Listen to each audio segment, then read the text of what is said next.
कहां पर है भगवान शिव का कामना लिंग, और क्या है बैजनाथ धाम और रावण का रिश्ता? क्या है मंदिर के ज्योतिर्लिंग से जुड़ा वो खास रहस्य जिसके बारे में बहुत कम ही भक्तों को है पता? मंदिर के शीर्ष पर बने पंचशील का क्या है महत्व? चलिए जानते हैं। वैद्यनाथ मंदिर भारत के झारखंड राज्य के देवघर में स्थित है। यहाँ मंदिर के शीर्ष पर एक आकृति बनी है जिसे पंचशूल के नाम से जानते हैं। इसके बारे में कई विद्वानों के अलग अलग मत है, जिसमें कुछ लोग इसे सुरक्षा कवच मानते हैं तो कुछ लोग इसके बारे में बताते हैं कि त्रेता युग में रावण की लंका के प्रवेश द्वार पर भी ऐसा ही कुछ बना हुआ था और यही वजह थी कि भगवान राम भी लंका में प्रवेश नहीं कर पा रहे थे। ऐसा कहा जाता है कि देवघर में भी इस पंचशूल के कारण ही आज तक कोई भी आपदा मंदिर का बाल भी बांका नहीं कर पाई है। 22 मंदिरों पर लगे इस पंचशूल को साल में एक बार शिवरात्रि के दिन ही नीचे उतारा जाता है।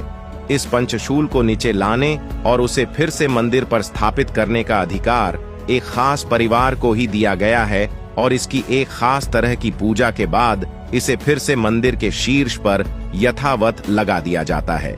इस मंदिर में स्थित ज्योतिर्लिंग से जुड़ी कई पौराणिक कथाएं प्रसिद्ध है, जिसके बारे में ऐसा कहा जाता है कि एक बार दशानन रावण ने भगवान शिव को अपने कठोर तपस्या से प्रसन्न करने की कोशिश की, लेकिन जब भगवान उसकी तपस्या से प्रसन्न नहीं हुए तो उसने अपने एक एक सर को काटकर उनको भगवान शिव को अर्पित करना शुरू किया।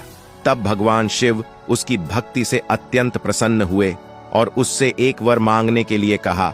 रावण ने वरदान स्वरूप भगवान शिव के कामना लिंग को अपने साथ ले जाने की बात कही, जो भगवान के लिए एक दुविधा थी, क्योंकि रावण ये चाहता था कि प्रभु कैलाश को छोड़कर उसके साथ लंका चले। वरदान की वजह से भगवान उसके साथ कामना लिंग रूप में चलने के लिए तैयार हो गए, लेकिन उन्होंने ये शर्त रखी कि रावण को इस शिवलिंग को कहीं भी बीच में नहीं रखना है, क्योंकि अगर उसने ऐसा किया तो जहां वो शिवलिंग रखेगा भगवान वहीं विराजमान हो जाएंगे। रावण इस बात को मानकर शिवलिंग को अपने साथ लेकर चल दिया, लेकिन इस फैसले से बाकी के देवता अत्यंत चिंतित होकर भगवान विष्णु के पास गए। तब उन्होंने एक माया रचते हुए वरुण देव को आचमन के जरिए रावण के पेट में जाने के लिए कहा। तब वरुण देव ने बिल्कुल ऐसा ही किया। देवघर पहुंचते पहुंचते रावण को लघु शंका का आभास हुआ, जिसे वो लाख कोशिशों के बावजूद भी रोक नहीं सका। इसलिए एक ग्वाले को देखकर उसने उसे शिवलिंग को थोड़ी देर पकड़ने के लिए कहा और खुद लघु शंका के लिए चला गया। कई घंटों तक रावण लघुशंका करता रहा, जो आज भी देवघर के तालाब के रूप में स्थित है। जब रावण लघुशंका से वापस आया, उसने देखा कि ग्वाला के रूप में भगवान विष्णु ने शिवलिंग को जमीन पर रख दिया था, जिसे देखकर उसे सारा माजरा समझने में देर नहीं लगी।